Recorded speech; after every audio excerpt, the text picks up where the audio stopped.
Hello everybody. Thanks for tuning in. Welcome to your October 2025 monthly forecast. So this is just like the beginning of the tape. Your forecast is after this tape, okay? Those of you who are new to my channel. And if you like this video, don't forget to subscribe, okay? And click on the notification bell. You'll be notified each time I upload something. Also, there is information in the description box below. There's a link to something called Ask Me a Question, which is for those of you who only want to know maybe one or two things about your chart. There's also a link to my website, and you can also just email me and ask me whatever it is you would like to know at zanezodiac@gmail.com. Okay? So, and a special thank you to all my subscribers, okay? Thank you for commenting and sharing and liking and your donations. Thank you so, so much. I really appreciate everything you guys do for me. Okay, and also everyone, remember that the weekly forecasts are now daily shorts, and there aren't always aspects between the planets every single day. Okay, so there won't be a video every day. So anyways, hey, special shout out, happy birthday to Libra and Scorpio. So, let's see here.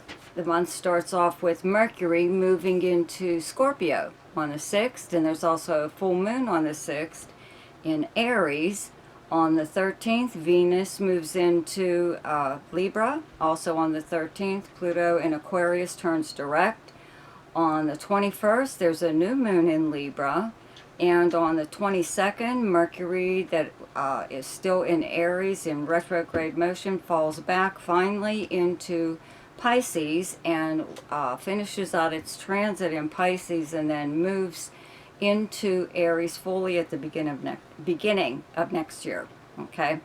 So then also on the 22nd, the sun moves into Scorpio, and on the 29th, Mercury moves into Sagittarius. So now for your forecast. Hi, Capricorn. So, just as a reminder, I have to point out that Jupiter is in Cancer, your opposite sign, till next summer. And it's in your 7th house of close relationships and partnerships, arrangements and agreements, open enemies, competition, many, many things. But it's the house of commitments, marriage house, okay? When Jupiter is here, people get married, okay? But anyways, it is directly across from whatever planets you have in Capricorn, your rising sign, sun sign, whatever else, okay? And there are no bad transits, I believe, to or from Jupiter. Jupiter will be directly across from your sun, at least we know that much, right? Or you wouldn't be listening to this, that you have the sun in Capricorn. And a lot of times what it does is it makes you go overboard in some way or other. It makes you think big. That's what Jupiter does. It's the bigger the better. Big ideas, big plans, However, you are the born executives of the Zodiac, so you handle plans, no matter how big or small they are, really well. So I would have to say that any kind of risk that you may be planning coming up, it's more than likely going to work out because you have a lot of other planets in your favor anyway. I do have to point out that Pluto in Aquarius, okay? Let me see here. In your 2nd house, that's where you have Aquarius, okay? Pluto turns direct on the 13th. You've had Pluto in your sign before it moved into Aquarius, so you know what kind of planet it is, what it's like to deal with. And now that it's in your 2nd house of earned income and possessions, also the house of your values, your personal values, your valuables, your investments, your sense of self-worth, your feelings of self-worth, hidden talents, many, many things.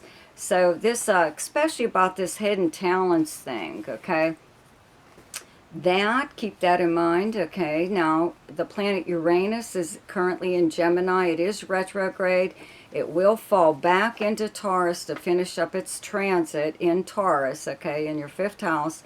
But for now, it could be giving you a little bit of a preview, okay, as what to expect with Pluto in Aquarius in an air sign, okay, with Uranus in Gemini in an air sign. These areas are trining one another, and they will be for a while, on and off, okay?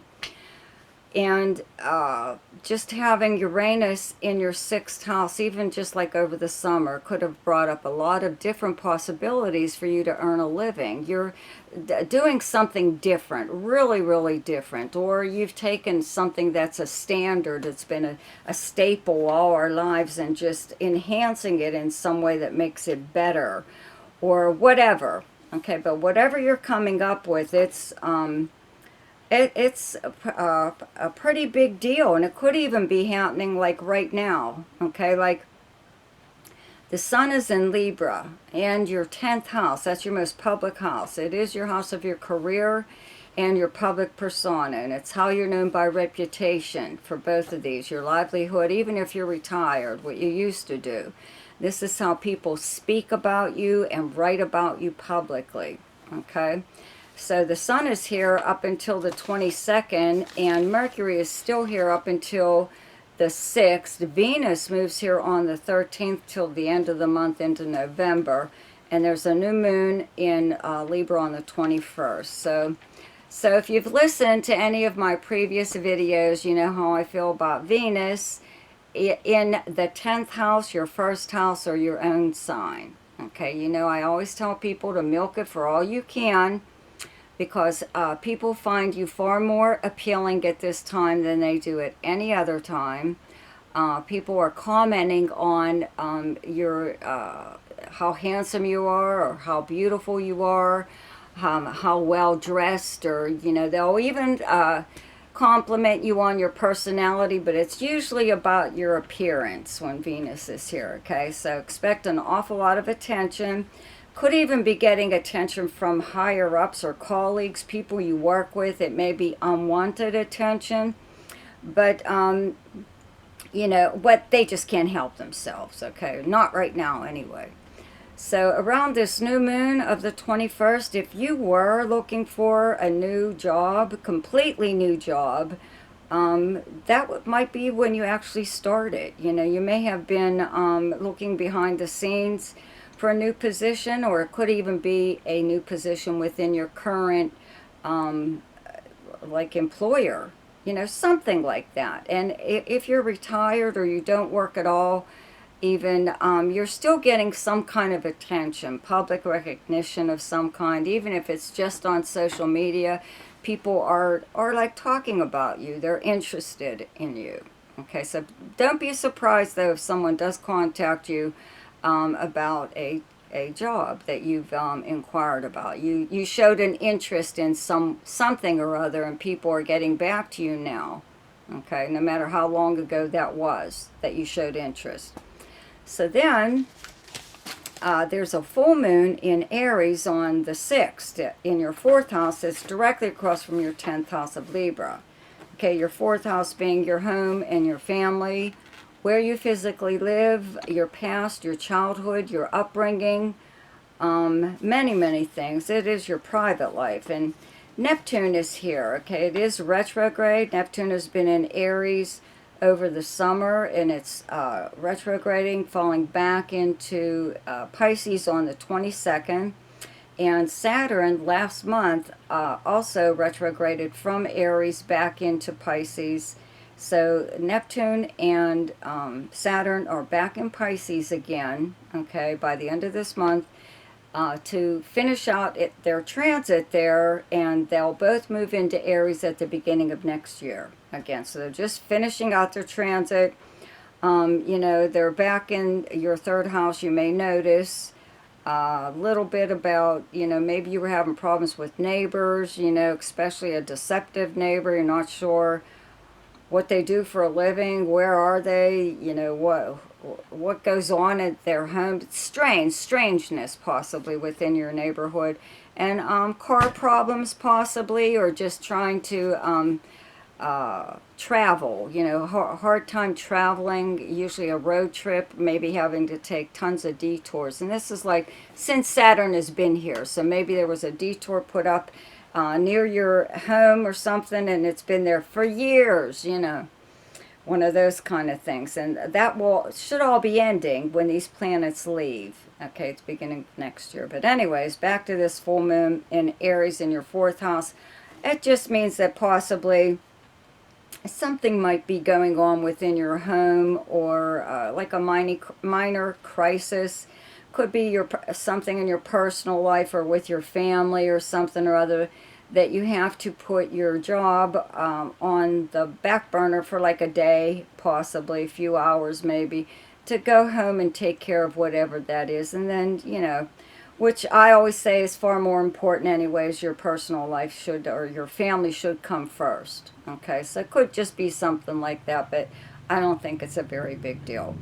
But anyway, the sun moves into Scorpio on the 22nd, and Mercury moves here on the 6th. Okay, up until that point it is still in Libra in your 10th house. So again, you could have a lot of communications up until that point regarding your job, your livelihood, whatever.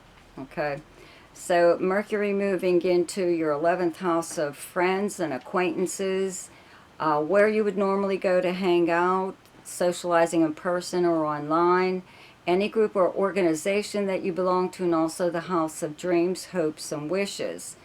So Mars has been here since last month and energizing this area. You may have felt like really getting out there and like seeing your friends or going to some place you haven't been to for a while, even if it's like to maybe go to a bar, have a few drinks with a friend, or go see a band, a live band or something.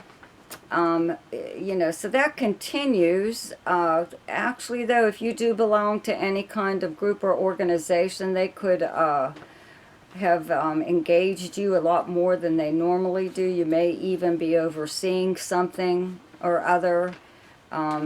You know, that they may have asked you to take some kind of leadership role. Whatever. Okay, but you know, with Mercury here, though, it is a lot more communications with your friends, and it could just be on social media. So if you notice, if you don't feel like going out, you may notice that you've been online an awful lot. And you've heard from people you haven't heard from in a long time. You know, could be maybe someone is back in town that you used to go to school with or used to hang out with or whatever. So they could be back in the picture with this Mercury coming here. Okay, and Mercury is moving fast. It's moving into Sagittarius on the 29th in your 12th house, but I'll cover that next month because it's only here for a few days, so it's not going to affect you all that much. Okay, so the best time to do something each month is when the moon is in your own sign, and the moon is in Capricorn on the 1st, 12th, 13th, 26th, 27th, and 28th. The best time to lay low is when the moon is in your opposite sign, and your opposite sign is Cancer, and those dates are the 12th and 13th. The best time for romance, recreation, creativity, fun, gambling, and speculation, or anything to do with children, is the 8th, 9th, 21st, 22nd, and 23rd. The best time for money is the 1st, 2nd, 3rd, 14th, 15th, 16th, 29th, 30th, and 31st. The best time for your career is the 19th, 20th, and 21st. The best time for communication and travel is the 4th, 5th, 16th, 17th, 18th, and 31st. So I hope you enjoyed your forecast for October. Happy Halloween. See ya.